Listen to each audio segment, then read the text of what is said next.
And what is going on, everybody? Welcome back into the channel. And usually you guys tune into the UCF Jaguar YouTube channel, but today we have something brand new for you guys. Okay, we're going to introduce to the Jaguars space a brand new show for you guys. It's going to be a live stream. Okay, it's going to be every night at Wednesday. I shouldn't say every night, but every Wednesday night at 8:30 p.m. Eastern time, so you guys know exactly when to expect this show. And the big thing that makes this show great isn't going to be me. Okay, I brought on a couple of the best Jaguar YouTubers out there, a couple of people that I consider my personal friends. So I'm going to introduce them one by one. Okay, so the first guy I'll introduce is actually somebody that I got in touch with right when I began YouTube. Okay, right when I began YouTube, he brought me on. I did a bunch of videos for Generation Jaguar and Gen Jag as well. And so I'm gonna introduce first my buddy Jordan DeLugo. Jordan, what's up, man? Yo, fired up to be here. Excited to be in Club Jaguar. I think we're gonna have a fantastic time here this year. Absolutely, man. Me too. And next up, we're going to bring in a guy that really is the master of the live streams. Okay. This guy, his bread and butter is doing live streams, hosting entertaining streams and doing different film breakdowns. So all of us can learn just a little bit more about the game of football. We have Jason from Jaguars United. What's up, Jason? What's up, guys? I am pumped to be here. Excited to be here. Been looking forward to this for a long time. I'm ready to talk some Jags. Let's get it. 100%. So what tonight's show is going to be about, okay, is look, training camp is right around the corner. Okay. Training camp is about to start. But first, I want to kind of do more of a recap of what's kind of happened, between March all the way up until actually July, because it's actually been a pretty eventful offseason when it comes to like different things going on. So first, what I do want to talk about, and I really appreciate everybody for coming in here. We have 56 people in here so far. Big shout outs to Charlie Boy. We have Gary up in here. We have Arturo, who's a Texans fan. We have It's Reese, that dude Evan. Thank you guys so much all for being here. And we really can't wait to see you guys here every Wednesday night and helping us and allowing us to be a part of your Wednesday night plans, from now on to the rest of the season. So first, I really want to talk about really just like the Jaguars offseason recap. So, obviously the Jaguars ended the season 9-8, which usually, 9-8 is a great feeling. But it was not so much this last season because just a lot of times it's not the way you start, it's the way that you end it. And, while the Jaguars went, in 2022 went 9-8 and 2023 9-8, there's a whole different feeling in 2022 because the Jaguars ended so hot. And unfortunately, in 2023, they ended 1-5, and just a lot of weaknesses got exposed to the Jaguars. And on top of that, your star quarterback, Trevor Lawrence, was really dealing with all types of different injuries. So, with that said, I want to kick it off to you, Jordan. Do you feel better about the Jaguars right now than you did after the season ended when the Jaguars lost in Tennessee? Yes, 100%. I thought you were going to ask me if I felt better about them right now than I did at this time last year, which would have been an interesting question. That would have been a very interesting question. But I 1000% feel better about the Jaguars right now than I did, following that loss to Tennessee. I mean, at the very least, you can say because of injury, but there's a lot of developments that have happened that I think are going to help the Jaguars heading into the 2024 campaign. I think everybody looks at the Houston Texans as the biggest roadblock to the Jaguars potentially having a nice run in 2024. I'm sure we're going to dive into all that, but this is a much better football team, I think, from a coaching standpoint and from a personnel standpoint heading into this season than they were at the end of 2023. Absolutely. And I agree with you as well. And I'll get into that a little bit later. How about you, Jason? How are you feeling? I feel a little better because you guys know me. I'm a big offensive line guy. I think it all starts in the trenches, especially with a team like the Jags are an offensive team. You got to have the offensive line. We saw where the offensive line didn't really help us that much last year. So with the addition of Mitch Morse and hopefully getting some guys healthy, you have to feel a little bit better than you did last year. Obviously downgrading at receiver, I think, with Calvin Ridley being gone. But I do feel better than the end of the season, but I think I'm with Jordan. If you ask me how I felt about this time last year, it would be an interesting answer. But definitely, I think we're in a better position than we were when we ended the season last year. Yeah, I know for myself, I was really skeptical going into this offseason, mainly because a lot of us just don't know about Trent Baalke. Like a lot of us were a little bit worried that he was going to really his ego was going to show and he's going to be like, okay, Luke Fortner, he's fine. Everything is fine with this roster. We're going to continue just to build through the draft and not really do much in free agency. But, they were making some splashes in free agency. I loved being able to sign Arik Armstead. I think, maybe they didn't acquire the extra edge rusher, the number 3 edge rusher we would have liked. I do think that Armstead is really going to help be kind of that third pass rusher to be able to go in there and make some things happen for the Jaguars. The Jaguars did a little bit of a swap with, letting Zay Jones go and bringing in Gabe Davis. I know a lot of people there's a little bit of controversy behind that just because a lot of people just don't believe in what Gabe Davis might have done for the Buffalo Bills. But one thing I do know is that I feel like Gabe Davis has a lot more upside than the Zay Jones. And there's one trend that you've seen with like every pass catcher that's come to the Jaguars. I mean, when Evan Ingram came here, he was a bust. He was trash. And then he's one of 8 tight ends to ever have over 100 receptions in the NFL.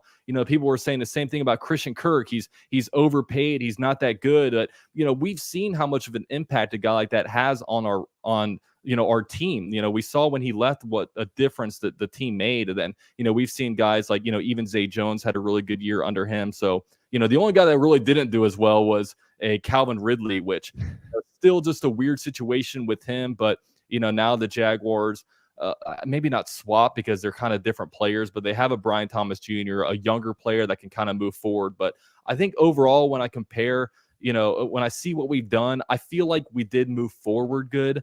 There's still some question marks about what's going to happen in the draft. But one thing I do look at when I compare, this draft versus last year's draft is I feel like the Jaguars at least took some players of better positional value. Okay. Last year, on day 2, for example, you're going to take a tight end who was kind of low on a lot of boards and you take a running back 2. Okay. In this year's draft, you go out there and you get a Mason Smith. So, I think that is a pretty good hit. And who was the other guy that we got on day 2? Jarian Jones. Yeah, Jarian Jones. Yeah, you filled a big need at cornerback as well. So, yeah, going forward, I think that the Jaguars have some players in place. I know there's still some question marks about, is Ronald Darby going to be starting at the outside cornerback spot? He's getting a little bit older. There's still some questions on the offensive line. I think mainly with the offensive line, you're kind of looking to stay healthy. But I guess I'll ask you, Jordan. Jordan, do you think that the Jaguars' offensive line right now is good enough to win games? Yeah, without question. When healthy last year, it was good enough to win games. And when you look at this offensive line on paper going into 2024 compared to what it was in 2023 entering the season, you had Luke Fortner, who I think a lot of people were expecting to take a step forward last year. Instead of taking a step forward, he regressed. So that was a major disappointment. I don't think anybody was, saying they needed to replace Luke Fortner prior to the season starting as a guy going into his second year, but it didn't work out. You have Mitch Morse, who, even if Luke Fortner had taken a step forward last year, Mitch Morse is several tiers above him in terms of starting centers in the NFL, bottom line, bar none. And then you have Ezra Cleveland at left guard versus you were entering last season with Ben Barch as your starter. And Ben Barch did not last very long. He was coming back from the knee injury. Jaguars moved on from him. He went to San Francisco. I think he's still there, but he's not projected to be a starter. So you now have Mitch Morse, who is a longtime veteran, great athlete, great leader, somebody who I think is not only going to be an upgrade over Luke Fortner, but make the jobs of Brandon Sheriff and Ezra Cleveland much easier than they had it last year when Luke Fortner was playing center. And then you have Ezra Cleveland, who's certainly an upgrade over Ben Barch. When he arrived in Jacksonville, he was thrust into a new situation mid-season. He sustained an injury immediately, and so he was trying to play through injury throughout the back half of last year. And so I don't think you saw the Ezra Cleveland that had started every single game for the Vikings throughout his career during the back half of last season. So yes, I think the offensive line is certainly better. Cam Robinson or Walker Little, whoever's starting at left tackle, I think it'll be Cam Robinson to start the year. You're in a good situation there in pass protection. Anton Harrison, you're in a very good situation with that young man in pass protection. And then Brandon Sheriff is still one of the best pass protecting guards in football. Notice I did not mention run blocking there. I don't think that you need to have an elite run blocking team for Trevor Lawrence and Doug Peterson and this offense to succeed. Would it help? Certainly. I think that it can be better with better health than it was last year. I know that when you talk about what they tried to do last year on the ground, it was a lot of throwing crap at the wall and seeing what sticks, and none of it stuck. They're going to be more focused. They're going to try to find their bread and butter. They're going to try to find what works and be more dialed in on specific run concepts this year than they were last year. I know they're working on getting hands in the dirt a little bit more than they did last year. So it's going to be interesting to see if Phil Rauscher, the offensive line coach, and this running game can kind of get things going. But I certainly think they have what it takes to protect Trevor Lawrence up front.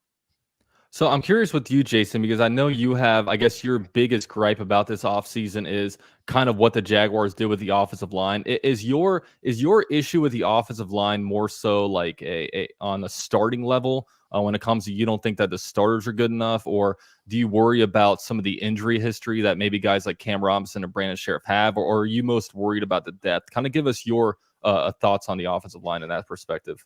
Yeah, I'm gonna have to just disagree with Jordan here. I think that when you look at the end of the season rankings for offensive line over the last 3 years, we've been near the bottom of the list. So I think it's easy for us to cherry pick. Oh, we were really good in this one Houston game. Oh, we were really good in this Colts game. And so because of these good games and these good moments, these guys have what it takes to play that way all the time throughout the whole season. But what we've seen is that they cannot play that way throughout the whole year, throughout the whole season. All those guys you mentioned, minus Anton Harrison, have given us things to worry about. Now, we don't know about Mitch Morse, but like there's moments where Cam Robinson doesn't look good and Walker Little doesn't look good. Brandon Sheriff doesn't look good. Ezra Cleveland doesn't look good. And on top of that, all four of those guys have an extensive injury history. So I think in a perfect world, if we were playing Madden, turned injuries off, and they were just going off of their stats, they'd probably be okay. But we have a body of work to look at. And we can see that for the last 3 years, and a lot of these guys have been here, and we've seen what they can do. We end the season always saying we need to upgrade the offensive line. And our biggest asset is Trevor Lawrence. So I don't understand. My biggest gripe, like you said, is why we didn't go get more depth at the offensive line position. Now, I think Javon Foster could be okay, and he's a late round guy, and I actually kind of like him, but I was really looking for more quality on the offensive line, as you said, in depth, in the starters. I mean, the Vikings traded Cleveland because they had a guy that was better. It wasn't like we gave them this great deal to take a great offensive lineman. Like, he got beat out by another guy there. And so I really think that I would just hate to end this year and be like, oh, offensive line let us down again. And it's like, we've been saying that for years. So at what point do we stop cherry picking these good moments that they have and call a spade a spade? And these guys have not performed well when it's mattered the most. And yes, you don't need Jordan called it an effective run game, but you have to have some run game. We looked at everyone's given Press Taylor so much crap for his play calling. The dude couldn't run the ball and gain 1 yard. How do you call a game where you can't gain 1 yard on the ground? Like, it's impossible. You got to throw out swing passes and tosses and tunnel screens and bubble screens. And that's the only way you can get to do, a horizontal running game. And it just leads to unproductiveness on the offense. It led to Trevor Lawrence getting hurt because as great as the line was at moments, at the end of the day, they gave up big hit after big hit after big hit on him. And I would have rather sacrificed receiver. I would have rather sacrificed the running back that we drafted to go get an offensive line that we can say, okay, if we are seeing this repeated performance that's subpar, we can put someone else in. If we are seeing an injury, we can put someone else in. I just don't want to sit here at the end of this year's season and say, well, offensive line let us down again, when the only improvement we made was a center who I understand helps the interior all around. But we ended this season saying this offensive line was not good enough. And it wasn't even like they were almost good enough. They weren't even close to good enough. And the only addition we made was Mitch Morse. And we're just banking on everyone just staying healthy. So I have a lot of problems with the offensive line. And I hope to be proved wrong. I want everything that Jordan said to be correct. Like, I want that. I want to look back and say I was wrong. But, my inside feeling, we're going to be having the same conversation at the end of the season. So I would argue that when you talk about cherry picking, when you talk about the last 2 seasons and the pass protection in Jacksonville, I'm not arguing it has been elite. I would say the cherry picking is looking at what happened when players were not healthy and saying that the offensive line wasn't good enough. You can't predict injury. You can't. Now you can say Cam Robinson has missed time with injury throughout his career. Guess what? The third string tackle is Walker Little. That's a good pass protector at left tackle. He played well when healthy last year. Cam Robinson played well when healthy last year. Mitch Morse is a big upgrade. I still think Ezra Cleveland is an upgrade, another player who tried to play through injury last year. So I think when you talk about the pass protection over the last 2 years, just like when you talk about Trevor Lawrence the last 2 years, when they've been healthy, when he's been healthy, it's looked pretty darn good. And the offense has worked a lot more often than not to a great effect, especially in the passing game. Yeah, so I'm probably right in the middle of you two. I know for me, like when you look at what the Jaguars have done on the offensive line, okay, so the one star that you see is different is that they're upgrading, they're getting rid of Luke Fortner, basically making him a backup and hopefully a third stringer and replacing him with a Mitch Morse. I mean, that the Jaguars did that before free agency even started, okay? That was something that the Jaguars absolutely needed to do. And then, they're definitely banking on the fact that they blame 2023's problems on the center position, and they're blaming it kind of on the injuries that happen. And if you do go back to 2022, like I'm not sitting here wanting the Jaguars offensive line to be like a top 5 unit in the NFL. But if they're just right in the middle, it's good enough to win games. Okay. It's good enough to say, okay, just hold on to, your blocker long enough for Trevor Lawrence to make throws. And of course, once the throwing gets going, then you're going to be able to run the ball well. I mean, last year, the Jaguars couldn't run the ball at all. And I think one thing that really speaks volumes is that when the Jaguars played the Carolina Panthers, okay, you had both, I believe it was both Ezra Cleveland and Walker Little just healthy, the scratches that game. Okay. Like both of them could have played, but they decided not to play them just because they thought that they're so much better than the Carolina Panthers. So, when the Jaguars did that, I think that it kind of showed that these guys are really nicked up. And I think that was a big issue with the Jaguars last year is that like we weren't losing players like for the entire season last year, but we were losing players to the point where like they were just getting a little bit nicked up and they weren't themselves anymore. I mean, I'm a guy who I believe Tyson Campbell is a really good player, but after the injury, he was all of a sudden terrible, and then you saw the same thing kind of with like an Andre Sisco. Okay. Like Andre Sisco was playing great at safety. All of a sudden he gets hurt and he comes back from his soft tissue injury and he's not the same player anymore. And you kind of saw that all around the Jaguars, especially on the offensive line. It was unfortunate that we only got to see, I think it was even less than a half when it comes to Cam Robinson playing at left tackle and Walker Little playing at left guard, because I thought Walker Little, when healthy, was honestly better than Cam Robinson at left tackle. And, Brandon Sheriff is always getting hurt. And, the one guy that was able to stay healthy the whole entire year was a Luke Fortner. And even Anton Harrison wasn't healthy the whole year. I mean, he had injury. He had a surgery right at the season to repair something that happened to him in a preseason. So he played the whole year with a shoulder injury as a rookie. Yeah. Going up against guys like TJ Watt and company throughout the entire season. That was incredible. Yeah, that was incredible. And that's a really good get. And I'm really glad that, and I'm excited to see his future on the Jaguars. Like when you project out to, a 2025, when, as it stands right now, Cam Robinson and Walker Little will be free agents. Does Anton Harrison eventually move to left tackle, or do they want him to stay at right tackle? It'll be interesting to see. But, where the Jaguars offensive line stands right now, I'm hoping that the offensive line is just good enough. I'm not projecting them to be top 10, but I'm just hoping that we can stay healthy, because it feels like you have pretty good depth at the tackle positions, but right now on the interior offensive line, it's not really looking the same there. So, overall, I'm just, anytime you get dealt with injuries, you're kind of, especially when it comes to your quarterback, that was kind of turned into the microcosm of last season where, everybody just got hurt, including your quarterback, and it just flat out wasn't good. So, yeah. Another thing with injuries is like, yeah, we can say this guy was banged up, this guy's banged up, but everyone in the league's banged up. I mean, how many guys did the Bills lose when we played them to injury? I mean, everyone, Anton played with a shoulder injury, but the D end that's going against him has got a knee injury, right? It's like, that's the game. And it's like, like we have to get used to guys playing through injuries, and it does make it exceptional. It doesn't take anything away from it. But, this injury, like, we were just injured this year. Yeah, you can have those years where you make runs where everyone stays freaky healthy, but that's not the reality, and that doesn't ever really happen. So have to have depth. You have to be able to have guys that can play. I'm not What as big happened on to the Bills Walker at the end of the year? Yeah, and it's going to happen. And what happened to the Browns in the wild card round of the playoffs? Another injured team. Yeah, got smoked by the Houston Texans. So and I didn't also, see any teams that were there at the end of the year that were nearly as injured as any of the teams we just mentioned. So you do have to have some luck. And we're also not talking about like one or two players on the offensive line. Like literally 80% of the offensive line had some kind of injury. And one of those guys, the one guy that stayed healthy, was by far the worst player on our roster. We're starting our roster when it comes to a Luke Fortner. So I don't know. Worst starter for sure last year.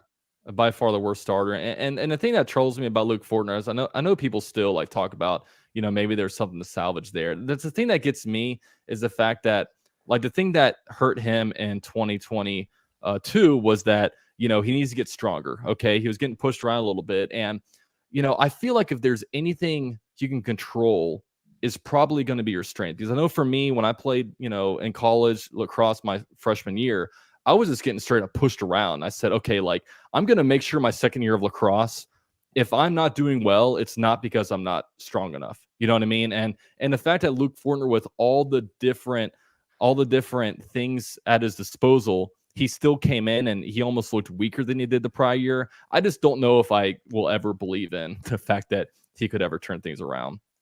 Yeah, and you're talking about a 25-year-old second-year player. Yeah. Yep. Now he's 26 going into year 3. Yeah. It's not looking good. Yeah. So we'll see. We'll definitely see how he fits in when we get further into really this training camp. And I know next week's show is going to be more focused on training camp ahead. Got some open practices coming up. So it's going to get pretty exciting. Going to get pretty excited. So the next thing I want to talk about is the Jaguars gave out a couple of monster contracts this offseason. And it's something that it feels like really just a turn for the better when it comes to just what's going on in the Jaguars organization. Because, so often the Jaguars draft these players in the first round, they suck and they move on, they go to another team, or, it turns into maybe like a Jalen Ramsey situation where, the Jaguars just for one reason or another don't find a way to extend a guy like that. But, the Jaguars in the first round of the 2019 NFL draft struck gold after a player like Joshua Hines-Allen got pushed down a couple pegs when it comes to, a couple quarterbacks going with Kyler Murray and Daniel Jones. And, the Raiders, oddly enough, taking a Cleveland Farrell, a player over Allen at that point. So the Jaguars end up and John Gruden. Yeah. Right? So the Jaguars end up inking Joshua Hines-Allen to a 5-year, $141 million deal. Jason, when you first saw this deal, what was kind of going through your head on that? I thought it was great. I mean, I'm a trenches guy. I will say that 100 times. You got to win in the trenches in the NFL. If it's pass rusher is kind of like quarterback. You either have one or you don't. And so I'm okay with paying this guy premier money. That's the position you do it at, and obviously he's going to get it. I mean, we have him basically locked in until he's like 31 or 32. So I like it there. I mean, he's obviously very talented. He's obviously one of the best DNs in the league. Beyond his, because you can go back and look at his sacks, and a lot of them were like, wow, he was unblocked or whatever you want to say. But what a good tell of a defensive end, whether you are, stand up in the 9 technique and like the 3-4 we were in last year, or if your hands in the dirt more in the 7 technique, like it might be this year. Do you elevate the people around you? And Travon Walker was elevated around him. You take a look at some of the interior young guys. Devon Hamilton before his injury was playing really well. Roy Robertson Harris kind of fell off a bit this year, but he elevates the people around him, and he's just like freaky athletic. When you see a guy that's that athletic on the field, like they stand out, and he just is, and he has a lot of respect around the league. I was okay with the contract. Would have liked to see it. I know it's easy to say now in hindsight. If you would have gotten it done a little earlier, you could have maybe, done some other things, tagged Ridley, got it a little bit cheaper. But I think it all worked out well. I'm okay with it. I love that he's on the team locked in long term because, as much as I love that we're an offensive team, you have to have some defense, and edge rusher is the premier position. So I was pumped to see it. Yeah, so love to hear your take on it, Jordan. Yeah, so I mean, I've been a big proponent of Josh Allen for a long time. Obviously had a tremendous rookie year, dealt with injuries his second year a little bit, came back and the sack numbers weren't quite there the next 2 years. Then he explodes in 2023, but this is a guy that Joshua Hines Allen, I should say. This is a guy that he has done everything the right way. And Jason talked about, how he can elevate players around him. He does that in a big way. I think he's grown technically. I think he's gotten stronger. I think that he's become a much more nuanced pass rusher. It's not like he's a guy that you're going out there and seeing spin moves consistently and things like that, but he's gotten so much better with his hands and his counters. And he's gotten not gotten better, but throughout his entire career, one thing you have never been able to question with him is his effort and athleticism. And the effort that he plays with and the athleticism that he has within him allows him to make unbelievable, not even just sacks, but just like chasing down runners across the middle of the field, making hits down the field, making plays in coverage for some reason when he's, Mike Caldwell defense, dropping back 20 yards, sometimes able to get a hand in there. So Josh Allen is the consummate professional. He's a great athlete. He's a great football player. He's the Jaguars, single season sack leader. Pretty soon he's going to be the all-time sack leader for the franchise, which that says more about the franchise history of being able to get quarterback sacks than anything else. But Josh Allen is a fantastic football player, well-deserved. I think he's around top 5, top 6 in the league among edge rushers right now. When you talk about his pass rush and his ability to play the run and the effort, all the other things. So yeah, I think the Jaguars getting that deal done was huge. Like Jason said, maybe Trent Baalke should have started that conversation a little bit earlier. Like when you heard Trent Baalke asked at the end of January by the media, I was there, have you started negotiating with Josh Allen yet? Joshua Hines Allen, Josh Allen at the time. Josh Allen signed the deal. Josh Allen Hines will play on it. Okay. Right. He said, no, we haven't started talking yet. And then the very next day, Josh Allen's representation, his camp came out and said, why are you talking about this in the media, but not talking to us? Yeah. Remember so I know we can say hindsight is 2020, but at that time I was sitting there saying, why has this not happened? They were sitting there saying, why has this not happened yet? So I agree that the results of this offseason are solid. I think a lot of the results throughout Trent Baalke's time in Jacksonville have been solid. I have often questioned the process, and I will continue to do that where I see fit. So I'm curious with you, Jordan. So I know, when you make a video about Josh Allen extension, you get different comments, and some of the comments say, why are we signing a guy that's only gotten double-digit sacks twice, once during his rookie season and once last year? Is it a one-year wonder type of situation? Are you at all concerned about that? Absolutely not. You look at, if you really break down every single game, and I'm not just talking about watching it live, I'm talking about going back and watching every defensive snap, and whatever stat or a website that has advanced analytics can tell you this. He has been consistently generating pressure throughout his entire career. He's consistently been able to, lock it down in the run game. I think that Josh Allen, it was a matter of time before the big time sack numbers really showed up. And I think having a guy like Trayvon Walker opposite him, who, even though Trayvon Walker's young, even though he still has a ways to go in his own development, he does command a lot of attention out there on the football field from opposing offenses. And I don't think people talk about that quite enough. He gets doubled a lot. He gets a lot of extra attention. Offenses are worried about Trayvon Walker. I think those two guys are a great duo. I think they help each other a lot. I think they can both play the run. They're both excellent athletes with great length, and I think it's going to be fun to see them this year. I'm not at all worried about Joshua Hines Allen. How about you, Jason? You feel worried about it? Not at all. And I mean, you look at he's been able to produce regardless of the talent around him. And, Jordan brought up a great point about Travon Walker. He's so strong and powerful off the edge. You have to double team him or he's just going to generate a pressure, and they know that. So with the addition of Arik Armstead and the 2 defensive linemen that they drafted this year, I mean, I think this D-line may be poised to be one of the better D-lines in the league. And I know I saw I don't know if it was ESPN or the 33rd team or someone did something where they ranked each position group, and the Jags got ranked number 1 for D-line. And it's because of, all those things Jordan was saying, not worried about the one hit wonder thing. He's a great player. Plays well against the run, like we said. I don't want to see him in coverage, but I don't think we'll have to now that we're in this even man front. But I'm excited about this D-line, and that could be. I mean, that's what they chose to opt for instead of the offensive line. And so let's go. I mean, defense looked really pathetic at the end of the year last year, minus Josh Allen and Travon Walker. But I think with the additions of the corners, the D-line, I think this unit, they might now be able to play as a unit.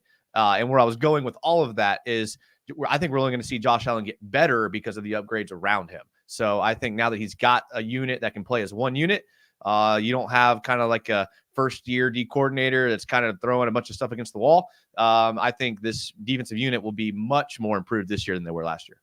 Yeah. And this is exciting time because I'm not worried about it either. And I know a lot of people, as well as the next guy we'll talk about with Trevor Lawrence, there's a lot of people that, stat watch and, box score watch, and they say, oh, same stats as, this guy. But, when you're actually watching the impact on the field, I mean, Josh Allen isn't going to get credit for the double team that he gets that allows Roy Robertson Harris to get in the backfield to make the play and just different things like that, come on there. But, real quick, guys, you guys are tuned in right now to Club Jaguar, guys. This is going to be a weekly Wednesday night show every Wednesday night for the remainder of the season at 8:30 p.m. Eastern time. Here with me, I have Jordan from GenJag as well as Jason from Jaguars United. Guys, their links are down below. If you guys haven't checked them out, one of the best ways to support this channel outside of dropping a like on a video is also going and subscribing to their channels. They're coming on here, taking time out of their day to, put on this show to show them some appreciation and give them some love as well, for coming and kind of making this Club Jaguar thing possible. And another thing I want to promote real quick is that, guys, I don't have any advertise or any sponsor for this stream, but I will say I'm going to give myself a sponsor, okay? I recently got my CPA license, so my wife and I actually started up our own bookkeeping business, okay? So if you guys have a small to medium-sized business and you're tired of doing the accounting and bookkeeping work, we're definitely giving some low rates right now as we're just kicking off this business. So I'm also giving away a 10% referral bonus. So if you may not have a small business, but if you guys want to refer somebody over, I'll give you 10% of whatever their first invoice is. Just shoot an email over to info@jaguarbookkeeping.com and check us out at jaguarbookkeeping.com. And another thing I want to talk about is, guys, this channel is also hiring. Okay, I'm looking for somebody that might want to get into some video creation. Okay, we're looking for some short form content, somebody that can take these videos and maybe create a couple of different reels to put on Instagram.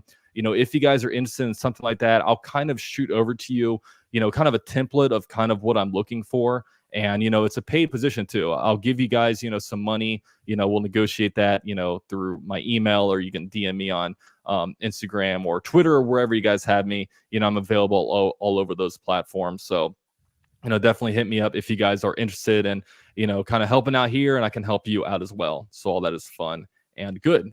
So the next thing I want to talk about, we talked about the monster contract with a Trevor Lawrence or with a Josh Allen Hines. And now I want to talk about Josh Hines Allen. Now I want to talk about Trevor Lawrence. Okay. This offseason, he went out there and signed a 5-year, $275 million deal. I know when you break that down, there's so many different ways to look at it, but it shows as a 5-year, $275 million deal. So Jason, when you saw this deal come through, were you pumped? I was pumped. I don't think I was as pumped as when I found out that that's the jacket you got married in on your wedding day. I think I was more pumped about that than I was the Trevor Lawrence deal. But the second thing was, yeah, for sure. I've been banging the drum for Trevor Lawrence since we knew we were getting the first overall pick. We partied hard when the first overall pick was secured by the Jags, knowing we were going to get Trevor Lawrence. And even through all the ups and downs, I have unwavered from my feelings about Trevor Lawrence. I think he's an elite quarterback in the NFL. He does little things that don't come up in the stat sheet. He does things that anybody that watches football and knows football likes him, and people that just look at stats have problems with him. But even back when we were talking about the pass protection, I used to talk about how people like to hate on Trevor Lawrence's like pocket presence because he fumbles sometimes and takes sacks, but he actually has some of the best pocket presence I've seen in a quarterback. Like, he's able to evade sacks, step up in the pocket, get to weird angles to throw to avoid getting hit and to avoid taking sacks. Not to mention, he's got a cannon for an arm. I love the fact that he takes risks and he doesn't take the easy throw. I know people want to see him do that more, but I think I know the national media kicked back a bit on the contract, but that's how the NFL goes. This time next year, he won't even probably be close to the top quarterback probably, but super pumped. I mean, I want Trevor here forever. Great guy, on and off the field. He elevates everyone around him when they come here. Like you talked about Evan Ingram and everyone else that comes here. I could not be happier. If you asked me what quarterback I would want going forward, age consideration, all of that, I would probably take Trevor Lawrence. And I know people are going to Justin Herbert and Patrick Mahomes. I know, I get all that, but I can see in my head, and I know I'm a homer, I can see Trevor Lawrence surpassing all these quarterbacks because of all the intangibles he has as a quarterback. Yeah. And before I kick it over to Jordan, I want to say for myself, I know I am a huge, really believer in Trevor Lawrence. And it's a shame because, this is another stat watching. And after the Trevor got the deal, like people were pulling up like Daniel Jones's number and comparing. It's like, come on, people. Like, you can't tell me that there's 32 GMs in the NFL. Every single one of those GMs would take, Trevor Lawrence over Daniel Jones in an absolute heartbeat. And, it's a shame with Trevor Lawrence that, a third of his career is going to be shadowed by having Urban Meyer as a head coach and just the Jaguars providing no help for him over there. And then we saw what happened in, 2023, where he was training. Like, there was a time where, throughout the season, like they went through a span of like the last 16 games where he was like 13-3, the best record of any quarterback over that time. And just the stats that he had. And then versus after the injury, when, he was really dealing with it, just the passer rating drop, the stats drop, like all that stuff didn't happen. And, we've all seen firsthand, the different quarterbacks that we've seen throughout this franchise's history. We've seen the Blake Bortles, the Nick Foles, the Chad Henneys, like all those quarterbacks. And we can see with Trevor Lawrence, it's just completely different with a player like him. Just what he brings to the team, the kind of upside that he has, really just the calm nature that he can bring to an offense when it comes to just taking command of everything. And we're in a period where you are also paying and drafting players based on upside. You know what I mean? When you don't draft on upside, sometimes you can end up taking a Josh Rosen over a Josh Allen. You know what I mean? Sometimes you'll end up taking a like what happened when you take like a Bryce Young over a CJ Stroud or something of that nature. So, or even a Tua over a guy like Justin Herbert. So, with Trevor Lawrence, we all know that his best football is ahead of him. Give him a good deal, make him happy, and also giving him the deal kind of allows you to really project what future deals you're going to make on the Jaguars, because now that your quarterback is set, you can really make deals around that. So we'll kick it over to Jordan. After Trevor Lawrence signed this deal, what were your thoughts? Okay. So you're talking about that record from when the Jaguars started their run in 2022, a little bit after midway through the season through, week 13 or whatever it was against the Bengals this past year, where Trevor and Christian Kirk both got hurt. They were 15-4, including the playoffs.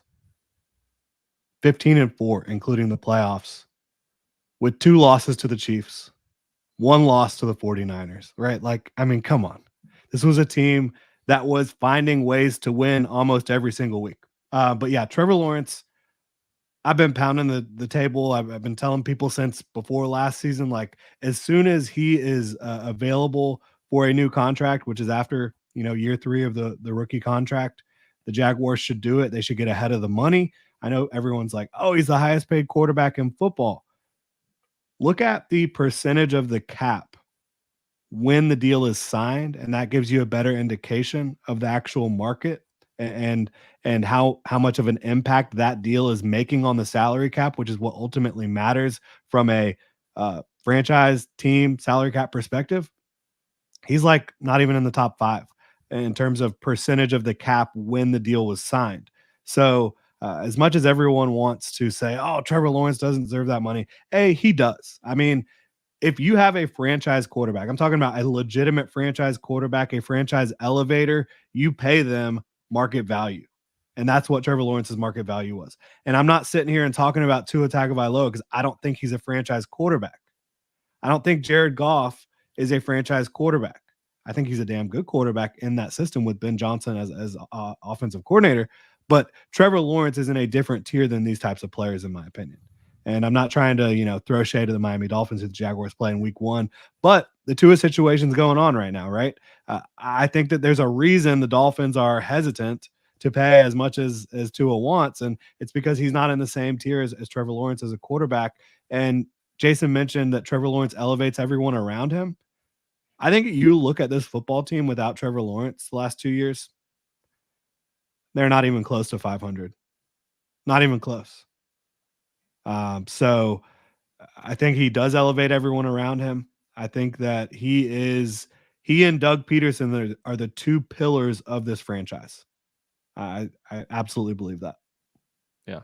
And it's exciting times that we're actually able to have not only players to give monster contracts to, but players that you drafted. We've seen the Jaguars, just throw money at just complete garbage. We've signed Julius Thomases before. Like we've signed some Nick Foles. How about that? Like this was, I think, the biggest contract anyone signed with the Jaguars since Nick Foles. So we're actually giving, these contracts to players that, were from that were drafted in Jacksonville that want to stay in Jacksonville. It's really exciting just hearing Joshua Hines Allen talk, because he's sitting here talking about, once I'm up in that Jaguars, ring of honor or pride of the Jaguars. And, eventually, if he keeps having these 17.5 sack years, he's going to be a Hall of Famer. I know, we might be watching a Hall of Famer in the works with the Joshua Hines Allen. Have a few more years, like this, and you'll kind of be supplanted there. So it's really, really exciting to see. And it's fun that we get to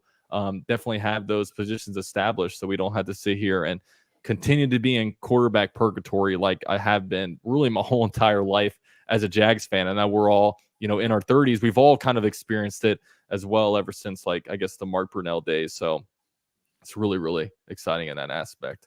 So no doubt. So next up, I do want to talk about another thing that got done this offseason. And, it wasn't $141 million deal. It wasn't a $275 million deal. It was even bigger than those two things combined. The Jaguars have agreed to a $1.4 billion stadium deal. It was approved by the Jacksonville City Council, I think it was, whatever the name for it is, 14-1. Okay. Next up, it needs 75% of owners to approve, which I don't see that being any kind of a hurdle. The city's going to pay $775 million of that. That's a pretty good deal for the team and the city as well. So you're going to get about 50-50 split, which is kind of what is ideal, because if the Shad Khan was going to sit here and pay for it all, the owners would not like that. They want to set some kind of precedent. So it's going to be, the way it's going to look in the future is that 2024 and 2025 is going to be at full capacity. Then it's going to be reduced capacity in 2026. And then they're going to choose between Gainesville and Orlando in 2027. And most importantly, guys, the Jaguars will officially be locked into Jacksonville for another 30 years, okay? So add 30 years to your age, and that is at the very worst how long the Jaguars will be in Jacksonville. Really, really an awesome day. I want to get Jordan's initial reaction as a Generation Jaguar. Okay, your whole entire brand was really built on the fact that the Jaguars are heading into their 30 this season. I know I'm 30 years old. I know you guys are both in your 30s. When you saw this thing get approved, you being kind of born and raised almost a Jaguars fan, how are you feeling about this? Yeah, it's incredible. I always think about back when Wayne Weaver was selling the team. The year before Shad Khan bought the Jaguars, Shad Khan wanted to buy the St. Louis Rams. The NFL awarded the Rams to Stan Kroenke, who did not negotiate at all with the city of St. Louis. He said, we're moving to LA. Then Shad Khan, still wanted a team, so he was able to land the Jaguars. Had Shad Khan been granted the Rams, would the Jaguars be in Jacksonville right now? Good question. I don't know. To think. It's scary to think about, honestly. I really don't know. You might be talking about the Los Angeles Jaguars. And obviously, that's not what happened, but that was a realistic situation that could have happened. All the London talk, that can go by the wayside now, finally. You've had people talking about that for 10 years. That can finally go by the wayside. It's a huge opportunity for the Jaguars to help grow downtown, because I think that's been an issue as well with the city of Jacksonville, getting some development around that area, around that stadium, and having a state-of-the-art stadium.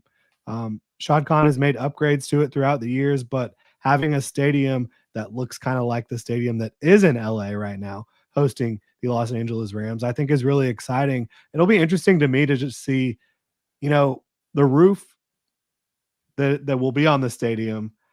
It's translucent. I don't know exactly what it is, but it's supposed to provide shade. It's supposed to reduce heat. I'm interested to see how that works. There's also apparently practically. no air conditioning. It's like kind of an open air, so you're going to rely on the stadium. Right. I don't know where they've tested this scientific theory at, but I'm interested to see it. I am too. And it's like, it's one thing in LA with that climate.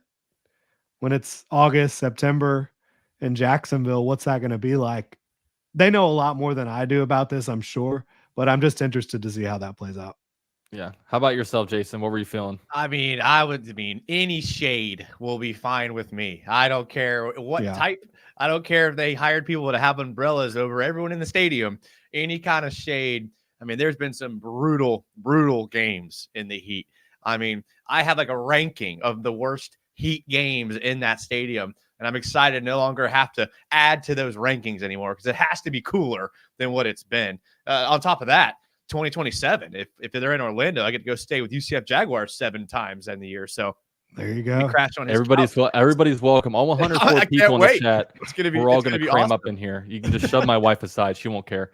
But I was a little worried initially when I first heard that they were borrowing from the city pension plan, and I know city council. I wasn't sure how they were going to vote on that, because that gets a little difficult and a little tricky when you do that. But it seemed to work out well. It also helped that the Better Jacksonville plan, which was a terrible plan they did, ended in 2026. So they kind of just ended that and then kind of pushed this on to that. So it kind of worked out that way. The timing worked out well when you start looking at everything on why the timing was now. It kind of makes sense. But like Jordan said, just the fact that, and I don't know who you were talking about is 30, dude. I'm like 22, dude. I don't know what you're talking about. Let's not spread misinformation. But the fact that shaving your beard doesn't make you look younger, man. I'm just saying. when I'm in my 60s now, I don't have to worry about, if I live that long, that the Jags will be in Jacksonville. So super excited about that. I'd love to get y'all's thoughts on if you thought they should have tried to negotiate out the London games. Like, I understand the revenue it brings in, but is that something that y'all would have wanted to see? Is maybe a little harder push to bring those London games back if you're going to be ponying up $775 million? That was the only thing, again, I just looked at, but I'll take that concession if they're going to be here in Jacksonville. I know for myself, I don't mind the London games. Honestly, I do almost look forward to that 1 or 2 games a year where I get to wake up and it's 9:30 and the Jaguars are kind of the standalone game, because it's honestly a little bit of prime time. I know it doesn't get the same, aura of like a Monday Night Football or a Sunday Night Football game, but the Jaguars, and they play at 9:30. I like getting up a little bit earlier.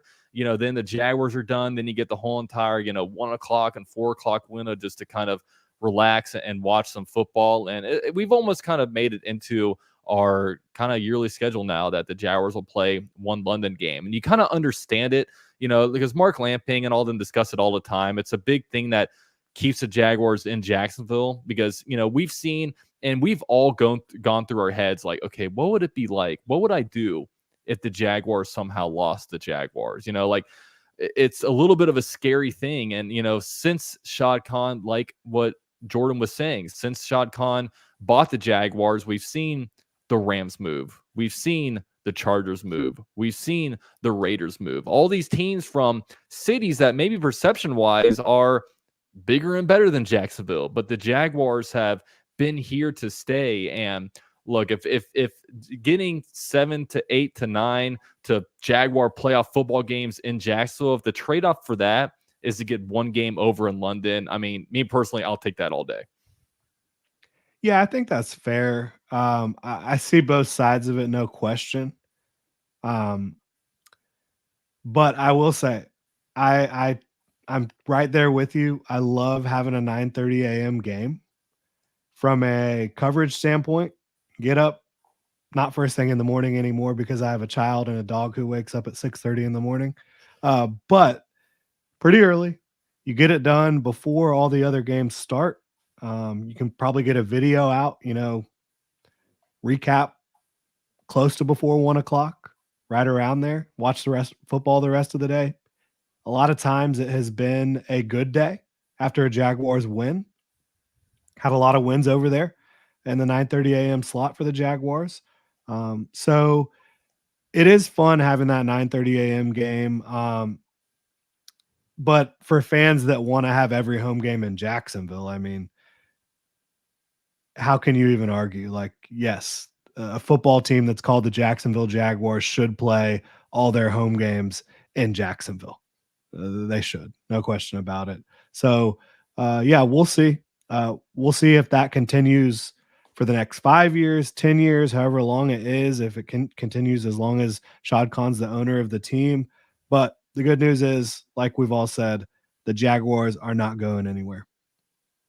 And yeah, so the last segment, I know a lot of people are kind of talking about it.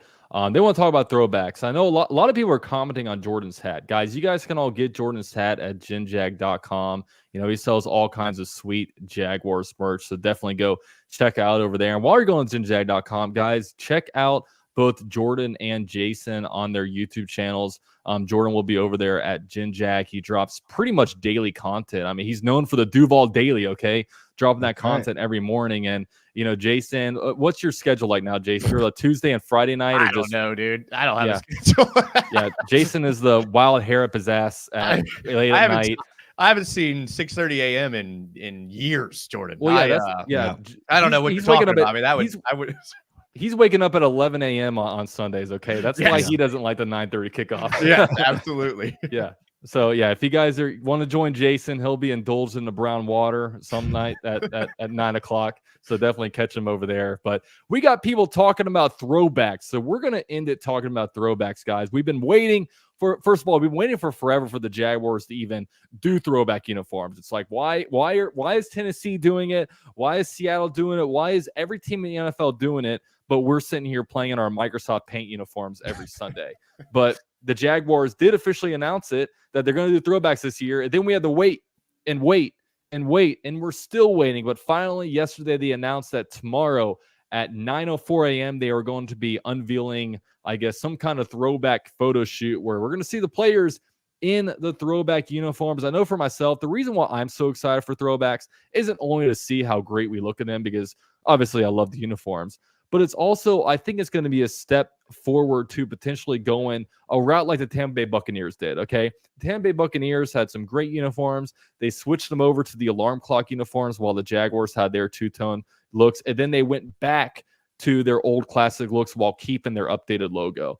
I have a feeling that once ownership sees the reaction from the fans and the players and everybody, and when they see it for themselves, when they see these uniforms on the field and how good they look, and then the next week they go back to, wearing the boring white on blacks or whatever we have, they're gonna change the uniforms, in my opinion. So I know that's for me. I'll kick it to you, Jason. How are you feeling about these new uniforms being unveiled tomorrow? I love them. I mean, I'm a uniform guy, and I mean, I buy jerseys. I try to buy one every year. It hasn't worked out well. I think I have like 5 Blake Bortles jerseys, like from gifts, and like I don't know how, but I have a closet full of Blake Bortles jerseys. I have a bunch of Jalen Ramsey jerseys, so I know it doesn't ever like work out well for me. But as soon as I can get a Trevor Lawrence throwback, I'm gonna do it. It's gonna be sick. I can't wait. I rock the throwbacks in the background. I still have a bunch from that era. They're just, I mean, if you think about it, anytime anyone that plays Madden and you can pick the jerseys, you always pick the throwback jerseys, like every single time, like no questions asked. And there was that era where some of the teams were going through those boring jerseys, not just the Jags, like the Falcons, I mean, a lot of the teams went through it. I don't know why they did that, but really excited about these throwbacks. I think you're right, Dalton. I think that it's only a matter of time before hopefully there are full-time jerseys, but I'll take what I can get because I like our players to look good on the field, and I think they're going to look really good in those jerseys. So, Joel, let's get to you. How are you feeling about the classics? No question. I mean, I haven't bought a new jersey in a long time. I've been rocking with these Mitchell and Ness ones, Keenan McCardell, Tony Baselli, Fred Taylor, Mark Brunell. I think I have them all. So being able to get the new players, Trevor Lawrence, Joshua Hines-Allen, whoever you want on one of these old school jerseys is going to be very exciting. It's going to be very exciting to see them out on the football field. That is one of the best looks in football, bar none. Teal is a fantastic color.